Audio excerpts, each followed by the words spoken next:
साथियों, जीवन की हर सांस में एक कर्म छिपा है। हर कदम, हर विचार, हर निर्णय, सब कुछ कर्म है। कभी हम थक जाते हैं, कभी हार मान लेते हैं, कभी सोचते हैं कि मेहनत का क्या फ़ायदा जब फल मिलता ही नहीं। कभी कार्य क्षेत्र में असफलता मिलती है तो मन टूट जाता है, या घर में रिश्तों की जिम्मेदारियां बोझ लगने लगती हैं। परंतु सच्चाई ये है कि कर्म ही वह पुल है जो हमें दुख से मुक्ति की ओर ले जाता है। और इस पुल को बनाने का सबसे शुद्ध, सबसे सरल और सबसे शक्तिशाली तरीका सिखाया है भगवान श्री कृष्ण ने कर्म योग के माध्यम से। श्री कृष्ण अर्जुन से कहते हैं, अध्याय 3 श्लोक 8, नियतम कुरु कर्मत्वम कर्म ज्यायो ह्यकर्मणा शरीर यात्रा पीचते न प्रसिद्धेद कर्मणा। अर्थात तू अपना नियत कर्म कर, कर्म न करने से तो बेहतर है कर्म करना, क्योंकि कर्म के बिना तो तेरे शरीर की यात्रा भी नहीं चल सकती। यहाँ भगवान स्पष्ट कर देते हैं, संसार में रहते हुए कर्म से भागना संभव नहीं। शरीर है तो भूख है, भूख है तो कर्म है। उदाहरण के लिए, एक किसान को खेत जोतना पड़ता है, बीज बोना पड़ता है। वो अगर कर्म छोड़ दे तो न केवल उसका परिवार भूखा रहेगा, बल्कि उसका अपना जीवन भी ठहर जाएगा। लेकिन सवाल ये नहीं कि कर्म करो या ना करो, सवाल है कैसे करो कि कर्म बंधन ना बने बल्कि मुक्ति का साधन बने। कर्म योग का हृदय, फल की इच्छा त्याग दो। श्री कृष्ण का सबसे प्रसिद्ध और जीवन बदल देने वाला वचन 2.47, कर्मण्येवाधिकारस्ते माँ फलेषु कदाचन माँ कर्म फल हेतुर्भूर्मा ते संगोस्त्व कर्मणि। अर्थात तेरा अधिकार केवल कर्म करने में है, फल में कभी नहीं। न तो तू कर्म फल का कारण बन और न ही कर्म न करने में आसक्ति रख। ये वचन सुनते ही मन में एक सवाल उठता है, फिर मेहनत क्यों करूं? सफलता की इच्छा ही तो प्रेरणा देती है। श्री कृष्ण जवाब देते हैं, इच्छा नहीं, कर्तव्य की भावना से कर्म करो। जब इच्छा छूटती है तो मन हल्का हो जाता है। जब मन हल्का होता है तो कर्म शुद्ध होता है। जब कर्म शुद्ध होता है तो वो भगवान तक पहुंच जाता है। उदाहरण लीजिए, एक विद्यार्थी परीक्षा की तैयारी करता है। अगर वो सिर्फ अंकों की इच्छा से पढ़े तो तनाव बढ़ेगा, लेकिन अगर कर्तव्य भाव से पढ़े तो ज्ञान प्राप्त होगा और फल अपने आप मिलेगा। कर्मयोग की 3 मुख्य बातें। निष्काम कर्म, फल की चिंता किए बिना पूरे मन से काम करना।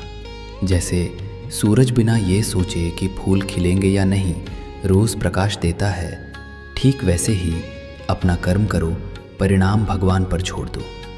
एक और उदाहरण, एक डॉक्टर रोगी का इलाज करता है। अगर वो फीस की इच्छा से करे तो गलती हो सकती है, लेकिन निष्काम भाव से करे तो जीवन बचता है और उसका अपना मन भी शांत रहता है।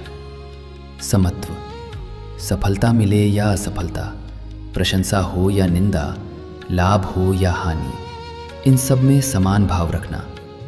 जब मन इन द्वंद्वों से ऊपर उठ जाता है तभी सच्चा कर्मयोगी बनता है। जैसे अर्जुन युद्ध में अपनों को देखकर हिल गया था, लेकिन श्री कृष्ण ने उसे समत्व सिखाया कि धर्म के लिए कर्म करो, भावनाओं से ऊपर उठो।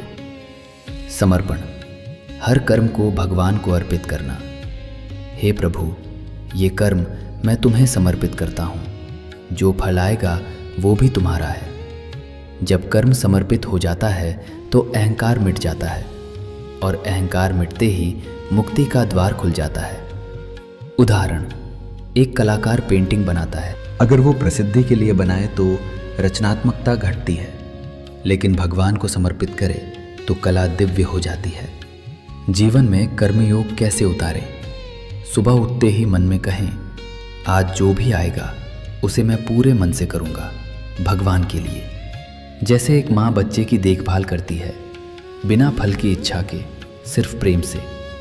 काम शुरू करने से पहले 10 सेकंड रुककर सोचें, ये काम मैं किसके लिए कर रहा हूँ? जवाब भगवान के लिए आए तो मन शांत हो जाता है। उदाहरण, ऑफिस में रिपोर्ट बनाते समय अगर फल की चिंता करोगे तो गलती होगी, लेकिन समर्पित भाव से करोगे तो परिणाम बेहतर आएगा। परिणाम आने पर चाहे अच्छा हो या बुरा, बस मुस्कुराकर कहें, जो हुआ अच्छा हुआ।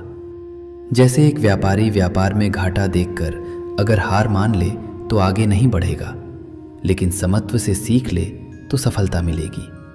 रोज थोड़ा समय गीता के अध्याय 3 को पढ़ें या सुने। हर बार नया बोध मिलेगा, जैसे कि कर्म के रहस्य खुलते जाते हैं। एक छोटी सी सच्ची बात।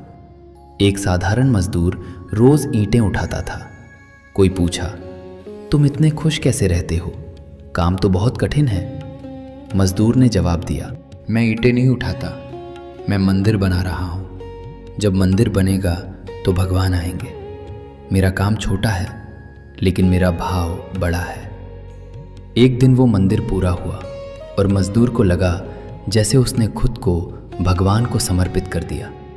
उसके जीवन में अब न थकान थी न चिंता, केवल शांति। यही कर्मयोग है। काम छोटा हो या बड़ा, भाव बड़ा रखो। साथियों, जब आप कर्म को फल की इच्छा से मुक्त कर देते हैं तो हर सांस में शांति बस जाती है। हर काम एक प्रार्थना बन जाता है, हर परिणाम एक उपहार बन जाता है। और एक दिन ऐसा आएगा जब आप महसूस करेंगे, मैंने कभी कुछ खोया नहीं, क्योंकि सब कुछ भगवान का था और अब भी उनका ही है। आप भी उनका अंश हैं। उन्हें समर्पित हो जाइए। फिर जीवन में न डर बचेगा न बोझ, केवल प्रेम, केवल शांति, केवल मुक्ति। तो आज से हर कर्म को उनके चरणों में रख दीजिए और देखिए कैसे जीवन खिल उठता है। जय श्री कृष्ण। ओम तत्सत।